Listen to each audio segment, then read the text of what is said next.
Nos vamos con el diputado federal Gerardo Fernández Noroña, quien ya está aquí en nuestro espacio. Bienvenido, bienvenido. Tiene su micrófono silenciado por ahí.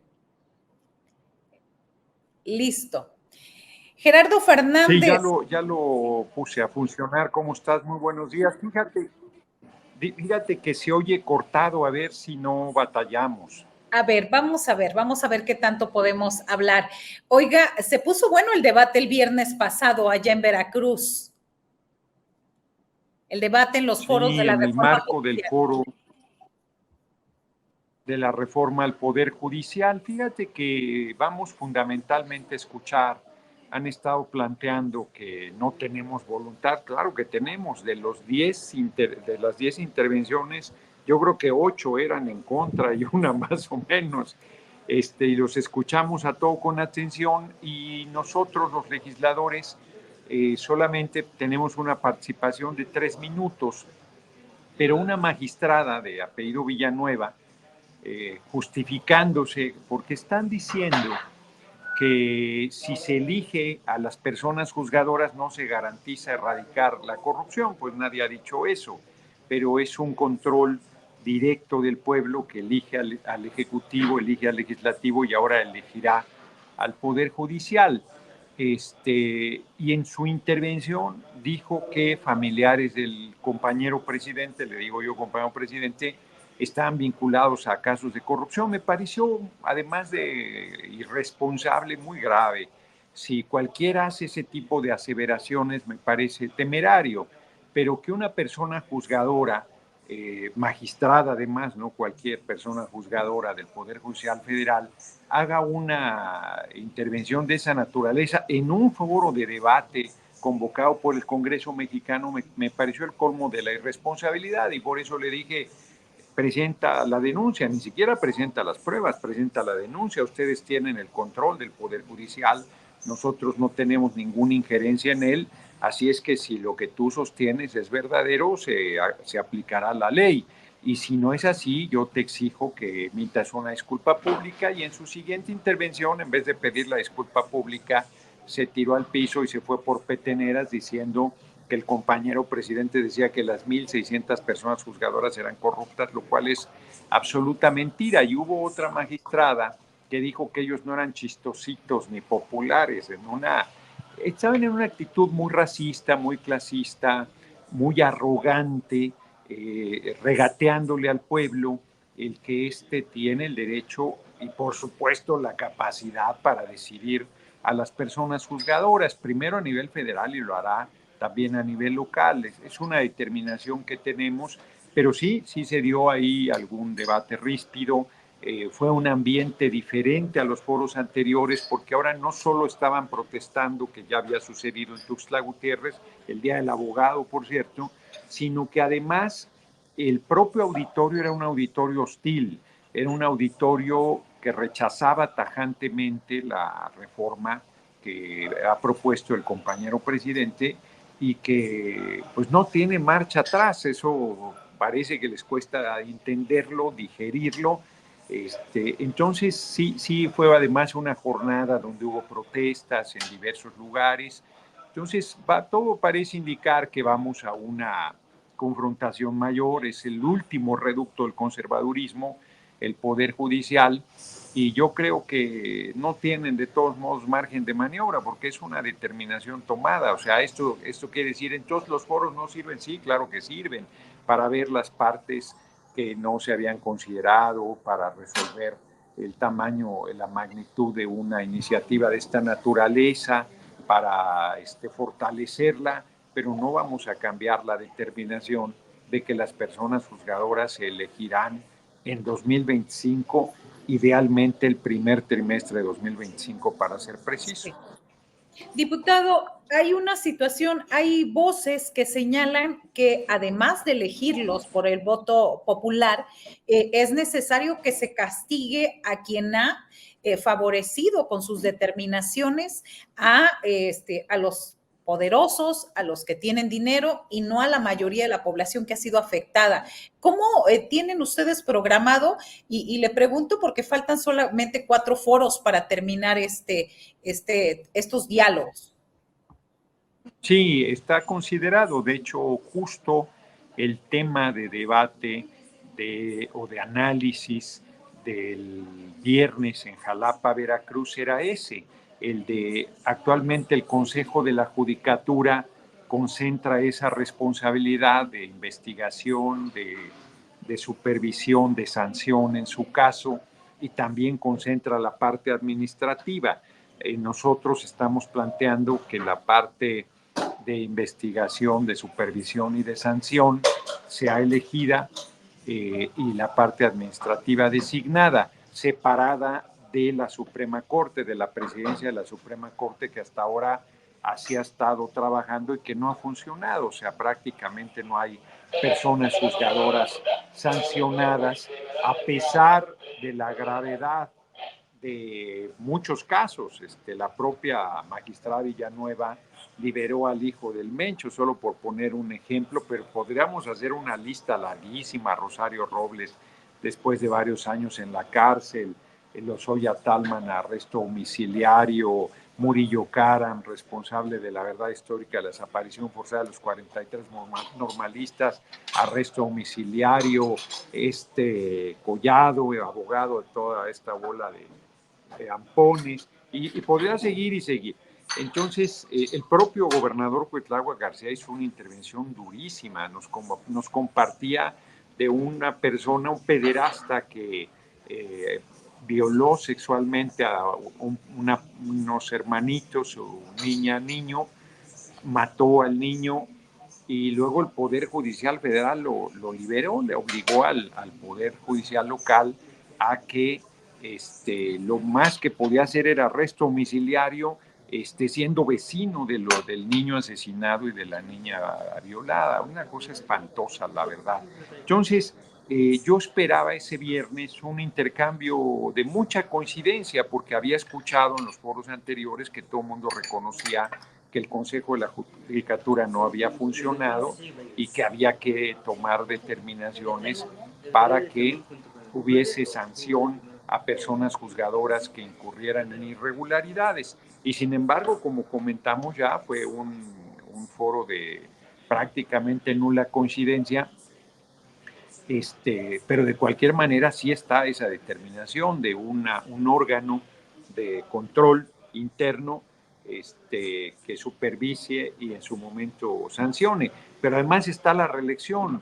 Van a ser elegidos 2.600 personas juzgadoras, pueden ir a la elección, tienen derecho y pase automático, y si son elegidos por el pueblo, a los 9 años volverán a ponerse en consulta, y si la ciudadanía valora que han hecho un buen ejercicio, pues serán reelegidos nuevamente, y si piensa que no, no les darán la confianza. Entonces, es un sistema totalmente diferente a lo que hay en el mundo, porque no existe, hay países que eligen a determinados, Bolivia la Suprema Corte, Estados Unidos a determinados jueces, Japón creo que tiene un sistema también en ese sentido, pero no hay uno en el mundo que elija a la totalidad de las personas juzgadoras. Entonces, hasta en eso estamos abriendo camino. Decían con mucha majadería el viernes quienes participaron por el Poder Judicial que estábamos haciendo, que era una propuesta no seria, que estábamos, ¿cómo decían ellos? Como practicando, como experimentando es la palabra. Entonces, no es así, es una propuesta seria y es una propuesta de que el soberano es el pueblo y tiene facultad absoluta. Es una lástima que no hubiese llevado, porque le he compartido en muchos foros y me parecía ya repetitivo, reiterativo, una cita de Francisco Zarco, que fue constituyente de 1856, 56-57, y que fue el cronista además.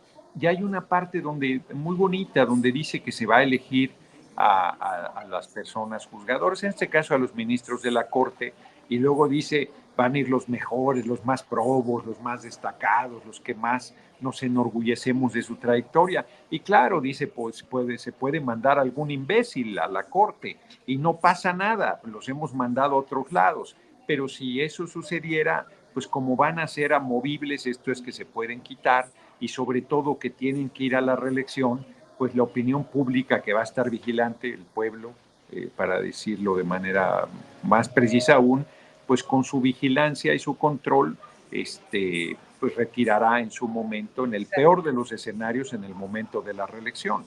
Claro. Diputado, ¿cómo es su relación con la virtual presidenta electa Claudia Sheinbaum? Y le pregunto Muy esto. buena.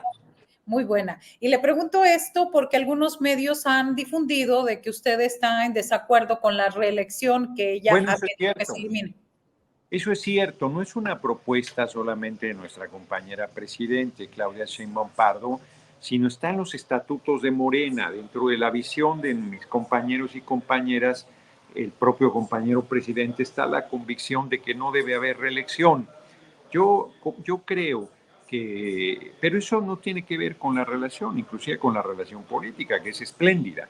Yo le tengo cariño, respeto y reconocimiento y estoy muy orgulloso de apoyarla, de que sea nuestra lideresa y de que sea nuestra virtual compañera presidente de la República. Y la voy a apoyar con toda la firmeza con que apoyé al compañero presidente estos casi 6 años y lo apoyaré hasta el último segundo de su mandato, el último día de septiembre de este año. Entonces, ahí simplemente somos un movimiento de hombres y mujeres libres y yo tengo la convicción, mira, justo el ejemplo del Poder Judicial. ¿Por qué va a haber reelección en el Poder Judicial? Porque es correcto, porque hay una carrera judicial, porque eso es una especialización, no es cualquier cosa. Entonces, cada 9 años tú le vas a dar oportunidad a un juez de que el pueblo determine si continúa hasta cada 9 años hasta el final de sus días o si lo retiras, le retiras la confianza. A mí me parece que en política es exactamente lo mismo. Los políticos, las políticas, tenemos el vicio pequeño burgués de comer 3 veces al día y entonces requerimos pues de un ingreso y el ingreso te lo da la responsabilidad, el cargo que tienes. Y si tú no puedes ir a la reelección en la mayoría de los países democráticos del mundo, las carreras políticas se hacen en el Parlamento. Hay países como Estados Unidos, por ejemplo, donde no hay límite al número de reelecciones, puedes reelegirte hasta morirte, que fue el caso del senador Ted Kennedy, por ponerte un ejemplo. Y la mayoría de países tienen reelección parlamentaria prácticamente sin límite. En nuestro país, a raíz del porfiriato, que fue una dictadura muy larga de 35 años, la no reelección se convirtió en un principio muy importante, pero hay que recordar que sí había reelección en nuestro país después de muchos años para presidentes municipales y para legisladores locales y federales siempre que se esperaran un periodo. Esto es, te elegían para el 2024, 2024, 2027, de 2027 al 30 no podías participar y en 2030 podrías regresar. Hicieron en 2014 el PRI y el PAN un cambio constitucional para incluir la reelección inmediata, que fue lo que nos sucedió a nosotros. Aplicó a partir de 2018 y podías ir hasta 4 periodos, esto es 2021, 2024, 2027 y llegar a 2030. Nuestra virtual compañera presidente ha planteado que ya presentó la iniciativa para que a partir de 2030 se elimine la reelección. Yo lo considero un error porque no ataca el tema de fondo que es los cacicazgos, porque ha habido no reelección y hay cacicazgos, porque el alcalde en funciones pone a que lo suceda a su esposa o su hija o su hijo o su amante o su hermano o su hermana y entonces mantienen el control del municipio. A mí me parece que al igual que en el Poder Judicial debe ser el pueblo con su voto el que decida si alguien debe permanecer o no en la responsabilidad pública. No estoy diciendo que se abra, no ha existido para los gobernadores, no estoy planteando eso, tampoco estoy planteando en la presidencia de la República, simplemente estoy planteando que quedara como está en este momento, que hay cierto límite, creo que hasta 4 periodos en el caso de quienes tienen cargos por 3 años y 2 periodos en el cargo de los senadores que tienen por 6 años. Y yo esto lo voy a decir en tribuna. ¿Eso quiere decir que votar en contra? No. ¿Por qué no? Pues porque no tengo interés de que se me descalifique, que se tergiverse, que se planteen necedades en torno a una posición donde yo tengo una visión y como hombre libre y en un movimiento de mujeres y hombres libres la expreso. Sería el colmo que yo pensara de una manera y no lo dijera, y luego si sucede lo que yo planteo, porque de todos modos los políticos, las políticas van a hacer un esfuerzo por permanecer en el cargo, entonces va a volver la crítica de lo que llaman chapulines también, que es que te vas de la Diputación Federal a la local, de la local a la alcaldía, de la alcaldía a la senaduría a la gubernatura. Pues la gente tiene que encontrar una manera. En lo personal, además, a mí me tiene sin cuidado si se reeligen o no. Yo para el 2030 ya tendré 70 años y no tengo ningún interés, desde ahora lo digo, no tengo ningún interés en reelegirme como senador. Tengo una idea de lo que quiero hacer y si no lo alcanzo ya me retiro a rascarle el ombligo y a leer los libros que tengo, que son muchos. Oiga, ¿y cuál es esa idea que tiene después del 30? Porque mucha gente lo está comentando por aquí y está buscando Gerardo Fernández Noroña para el 2030. Bueno, yo creo que es muy temprano, por un lado, todavía ni toma protesta nuestra compañera presidente, pero si hay una discusión ya, es un hecho sobre en su momento quién podría ser el relevo y bueno, yo voy a estar recorriendo el país, además quedé liberado porque como no tengo responsabilidades en el Senado, digo, tengo la responsabilidad de senador, pero no tengo responsabilidades, entonces estaré recorriendo el país y en su momento yo espero que las cosas maduren en ese sentido, ya se verá, es muy temprano. Muy bien, pues muchísimas gracias, diputado federal Gerardo Fernández Noroña, por haber estado en este espacio del canal de Julio Astillero. Muchas gracias, Marta. Un abrazo y un abrazo al auditorio. Gracias. Hasta pronto.